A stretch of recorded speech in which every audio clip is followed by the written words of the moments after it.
Hey guys, welcome to our channel. My name is Hannah Mosher. I'm Nicole Roth. And this is Meeting in the Middle. We want to remind you to like this video, subscribe to our channel, and share it with all your friends or family. Aunts, uncles. So over the month of March, we're going to be diving into a new series, which we're calling A Cup of Sugar, which is all about how to minister, starting in our smallest circles and working out towards the world.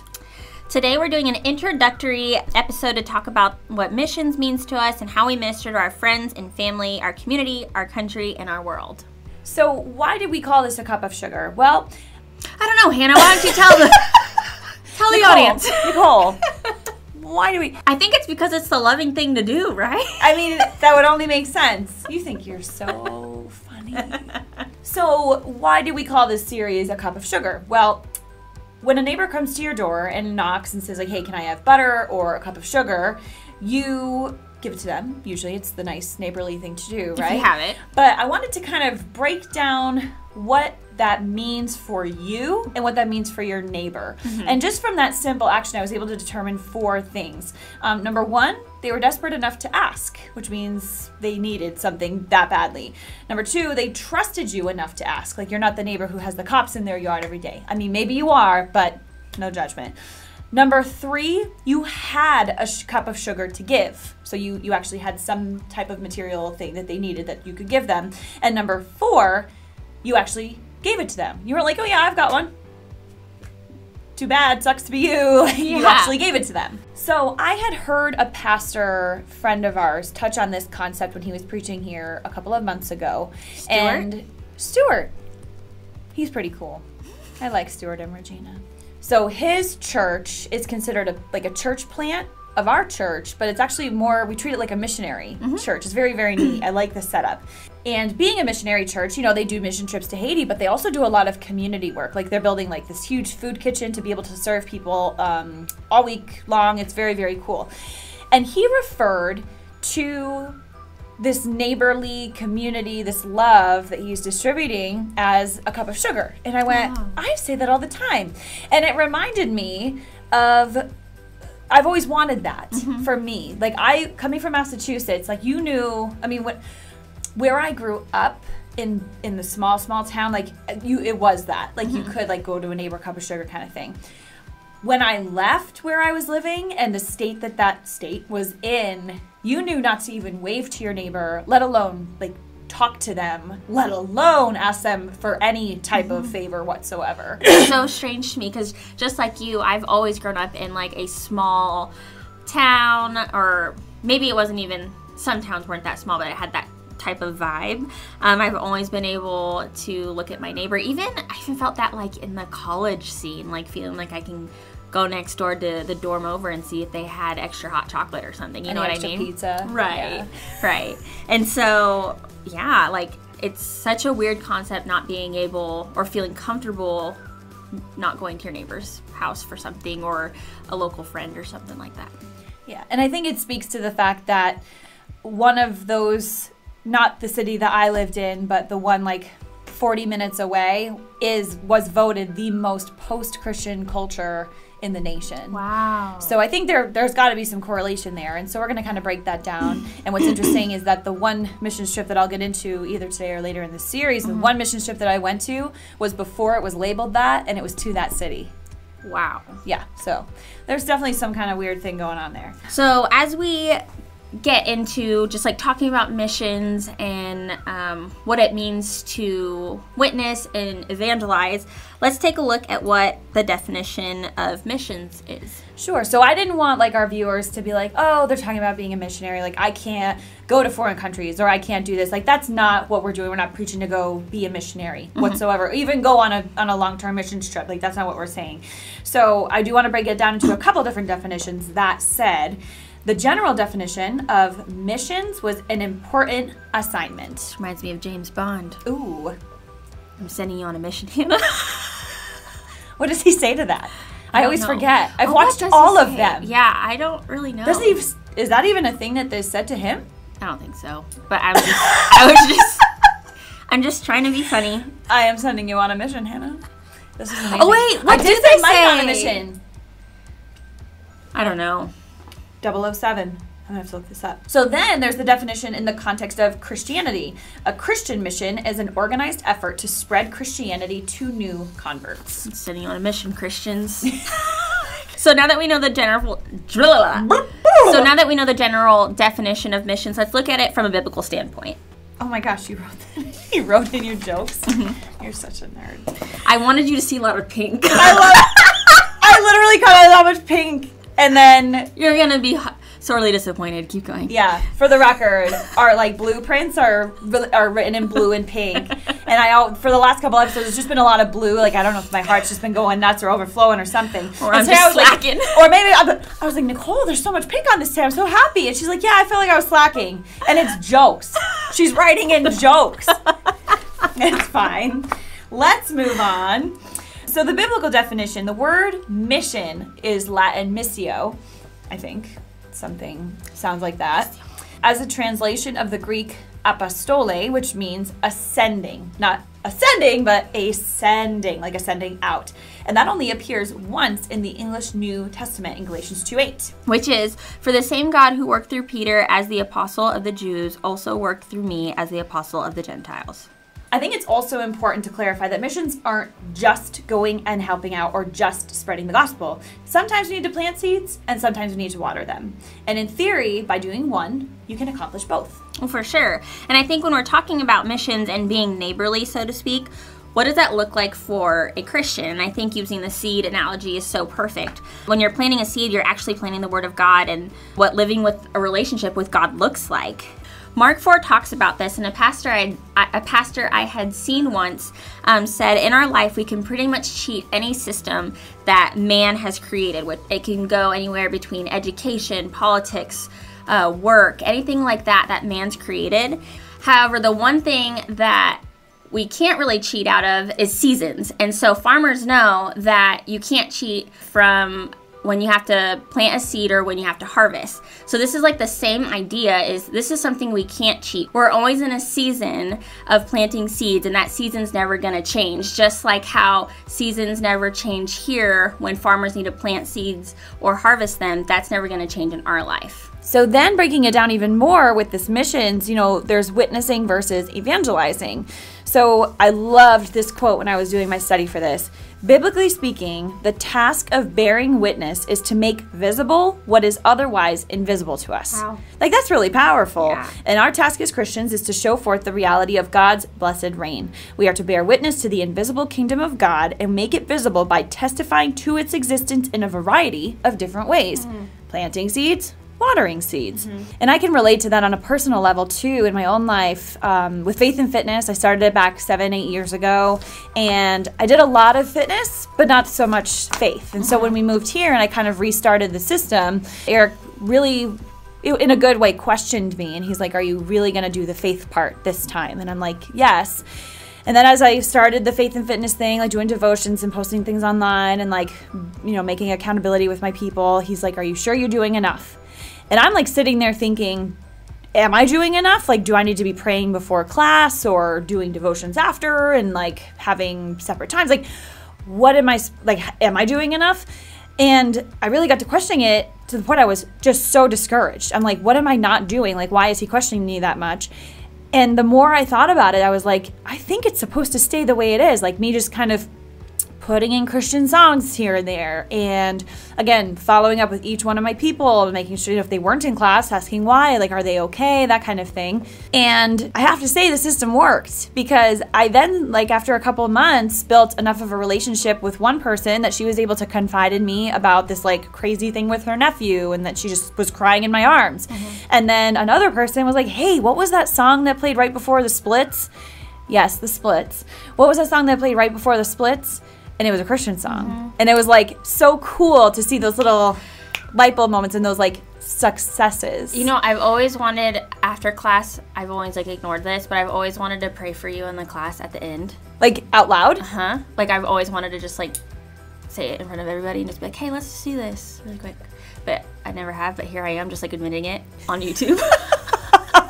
But no, I've struggled with that too. Like, should I be praying before or after class, or like making it like, if you come 5 minutes early, we're going to pray. Like, that way, like, people don't have to. But I don't know. It's tough because, like, as a Christian, in, like, a leadership influence, you shouldn't have to worry if people don't want to be a part of it, I guess. You shouldn't. But I understand. But then there's, like, these people, I'm building these relationships and this trust with these people, and they know, and I plant the seeds. I'm like, pastor's wife, there's a seed, you know, here's a Christian song, there's a seed. And one day, when they're receptive, I have to believe that I might be that person, or at least I gave them that little spark. But it is really hard.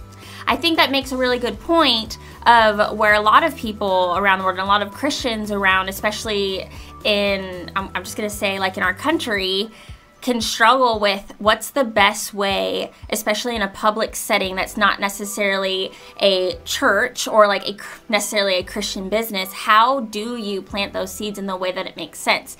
And I feel like the way that you're doing it is a great way because you're building those relationships and trust first.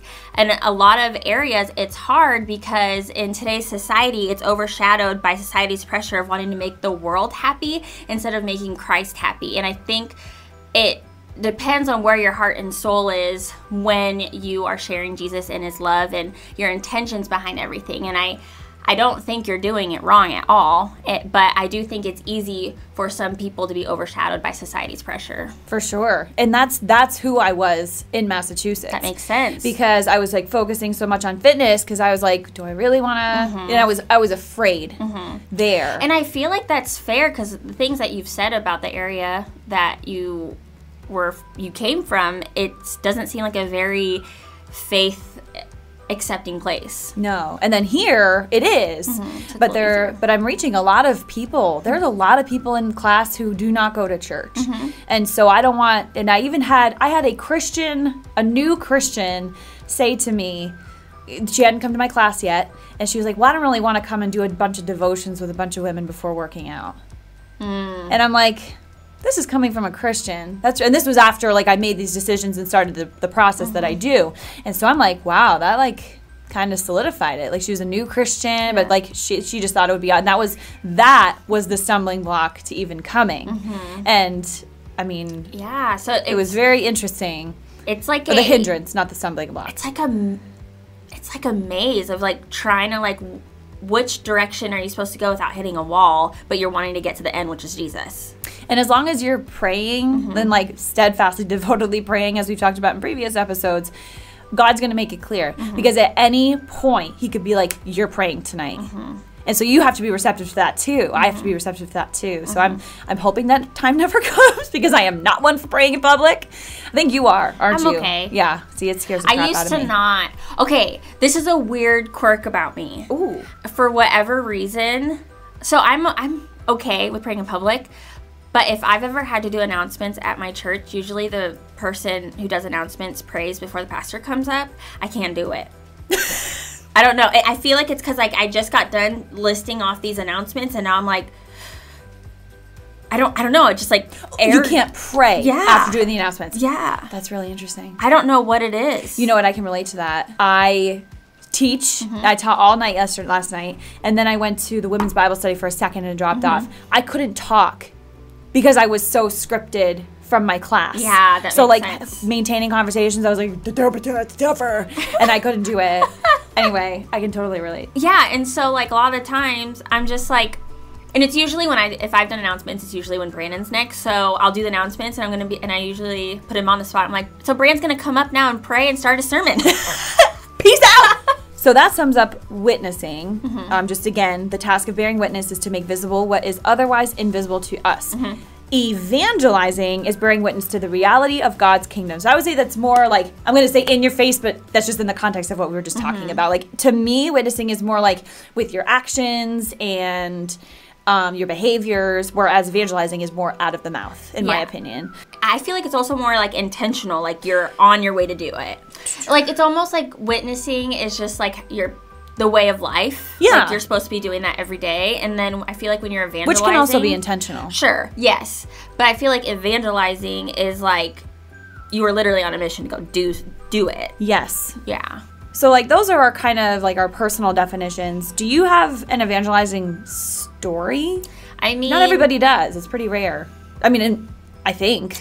Well, I've always had my day one friends that I've always tried to share Jesus with, and they know that I love Jesus, and they know that he's always been a part of my life, but I haven't necessarily, like, sat with them and kind of had that, like, come to Jesus moment with them. Like, I've invited them to church, but nothing that seemed extravagant, I guess. And I know it doesn't have to be extravagant, but I can't think of a specific, like, I sat my friend down and I was like, you need Jesus. You? I'm processing. You?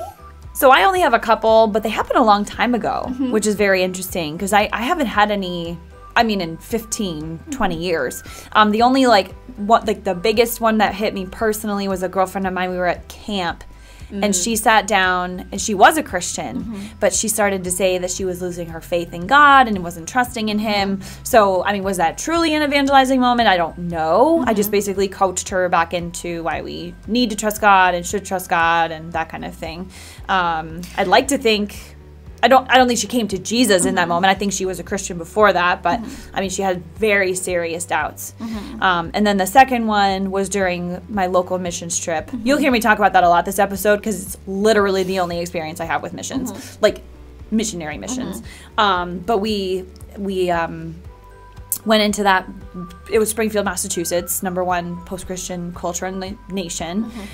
And this was before it was voted that, and it was very bad back then. I mean, like, people were carrying guns, like, it was not good, like some of the neighborhoods.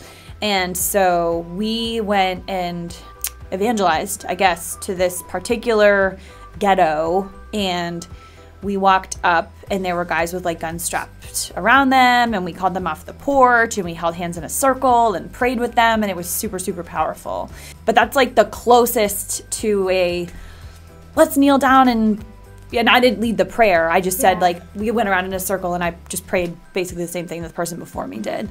But I'd like to think that someone came to God in that moment. But dude, that's insane. Yeah, it was crazy.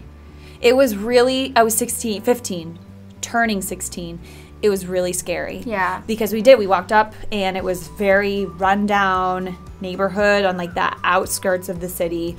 And I mean, they were some scary looking men and they had just guns, and that was not okay. Like, you had to be concealed carry at the most if you were legal. Yeah. So and I think especially just to also put it in perspective of just, like, not being around that, like, before. Never. And so, like, and then your age and all the other factors, like, that would be intimidating and that would be a little scary, especially experiencing something different. Would you guys do, like, Bible studies there too? Well, so that was the thing, is I think that you're going to touch on this, I'm sure, when it comes to talking about the long-term versus short-term missions. So we were like brochure people. Sure. So we would, like, say a prayer if they wanted it, but mostly we were like, here, if you want to talk about God, here's a pamphlet. Oh, you know what I mean? See, yeah. So, like, with these people, we mostly gave them the pamphlets and, like, here's how to come to Christ and stuff. But then we, our leader of that particular group was like, would you like to pray with us? And so that was the most, that relationship. Sure. Which I think that's a good example of when it's, like, the wrong kind of planting seeds. Because we're giving these people this tool and then not giving them any guidance, because we don't know the churches in Springfield to send them to. We're not giving them any discipleship whatsoever. We're handing them a pamphlet and saying a prayer. So, like, yeah, that's planting the seed, but there's no follow-up. So I think that might have been kind of what you were thinking in the beginning, where you were like, maybe. Sure. Right? Yeah. Okay, I don't know. So I've been to Cambodia twice, and we worked alongside I'm, like, slouching a lot. I know, I'm trying to look at the one. We worked alongside an organization called Agape International Mission, and I'm actually wearing their shirt today. Hey. Yeah. Represent. Yeah. And so, like, I have, I guess, specific opinions, and take it for what it's worth, between short-term and long-term missions.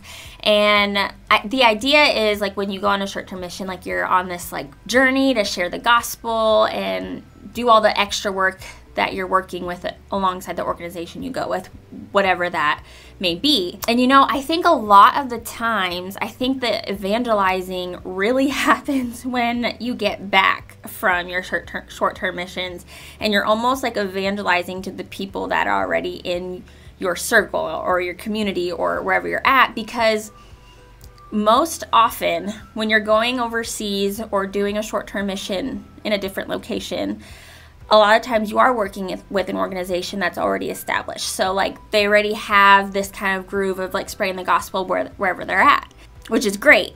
And you kind of like learn with them, but what you're doing really is you're experiencing a different culture, and you're experiencing and seeing a different way of living, and it makes you almost reflect and realize honestly how good your life really is here. And it's a different way of seeing God in a different perspective, because most oftentimes if you're going overseas, you're going to see a lot of people who have a lot less than you, but they're way more happy because it's almost like they have more faith in Jesus than you. And so that's kind of what you're bringing back to wherever you're at, and you're like saying all these stories and saying all the good stuff that the Lord is doing, when in reality that's what you thought you were going to do when you went over there.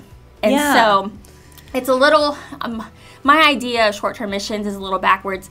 Now long-term missions, like when you're a missionary living in these places, that's totally different. I think that you are doing everything you can to spread the gospel in places where the gospel hasn't been shared, because that's typically what a long-term missionary does, is they're going to places where Jesus hasn't been yet. Short-term missions are usually most often places where there's already established people there who have a system on sharing the gospel, and you're just kind of going along for the ride and experiencing a different culture while also doing that already. Yeah, and that almost sounds like short-term missions is planting the seed, and long-term is watering. Yeah. Both are useful. Yes. And if you do one, you usually will accomplish both. And it doesn't mean that one's like less than the other, but they serve completely different purposes. And both of them do include like spreading Jesus. I think especially before you've gone on one, you have this like rainbow colored glasses idea of what you're going into. Like before I went to Cambodia the first time, I was thinking I was going to like, I don't know what I was thinking, but it was totally different. You just don't know. Like you think that you're spreading Jesus, and you are, and I did, but it's not the way I thought I was going to. Yeah. Yeah. And I think that's an enlightening moment for everybody, because it may not be how those people are receptive. I mean, it says very clearly in the New Testament that it's not by words, it's by actions. Yeah. So I definitely think there's a place for short-term missions. So, yeah. And I'm not saying you're saying there's not. And I think building those relationships and getting to know your brothers and sisters overseas is huge, because you don't get that opportunity often either. And I think that I think you hit the nail on the head, where you're doing most of the evangelizing back home after short-term missions. I think that's a really cool point, because like you said, you think you're going to be spreading the gospel there, but really you're bringing it home, which that needs to happen too. And that's what a lot of people don't think about. They're like, oh, missions, that means overseas. It means I'm leaving. Exactly. Yeah. Instead of like what you can do. And that's what we're trying to accomplish here, is teaching you how to do missions work, evangelizing, witnessing in every circle of your life. Yeah. Yep. So there's 4 types of missions that we're going to cover, and we're going to look at our friends and families, community, country, and world. I like to think of each of those 4 categories as your circles. Week 1, we'll be discovering and getting into the innermost circle. And as we move through the weeks, we'll be going to the outer ones. Even if we aren't missionaries to foreign countries, we can be reaching and making an impact here, just like we just talked about. I like to think that starting in our innermost circle, who knows who we will impact or influence? And sometimes the way we reach the outer circle is by that one person we interacted with in our inner circle and empowered them with the gospel, and they turned out to be the one called to the outer circle. Yes, it's an insane domino effect, because just would you say it's a circle? An insane circle. Sorry. Just like in case the circle wasn't good enough for you, imagine it as a domino effect. We're changing it. So we're just gonna be planting seeds so they can take their seeds and plant it throughout. And sometimes that's all we're supposed to do, like with faith and fitness. So we always try to do like some kind of theme verse, and like I don't think that's necessary necessary necessarily for every episode or every series. Sure. But I did want to find one more for my own devotions to kind of keep me focused and centered. And I wanted to look up how to minister to the unbelieving, because that is really what we're talking about in every circle. Like, that's really our goal. I found obviously a whole bunch of passages, since that's essentially the Great Commission. And I found Titus 2. Which was an interesting find, because I would never be like, oh, yes, you're talking about Titus. Like, it's just a name to me. When Paul was writing to Titus, he outlined a specific approach for establishing godliness and kingdom work among the members of each congregation that he was preaching to. And so while he was also reinforcing positive character and work in the church, unbelievers were also wanting to investigate the Word of God too. So one translation in this chapter, Titus 2, had the word ambassador in it, which means a representative to a foreign nation. And I thought that tied in perfectly to remind us that once we're saved, we are ambassadors from the kingdom of God to the world. Yep. And then number 2, this series is all about being representatives in foreign and uncomfortable areas in your friend circle, your community, your country, and your world. You know, I remember when I went to Cambodia with my college, and our school pastor who took us, shout out Pastor Troy, he would always say we're not called to be comfortable. And I think I've said that a couple times in a previous episode. And like we've said previously, Jesus' disciples were very much not comfortable. They weren't living the cozy, snuggly life as they shared the gospel over mics, a warm church, and some cool headphones. You know what I'm saying? Like, really uncomfortable headphones though, Eric. Yeah. Step up your game.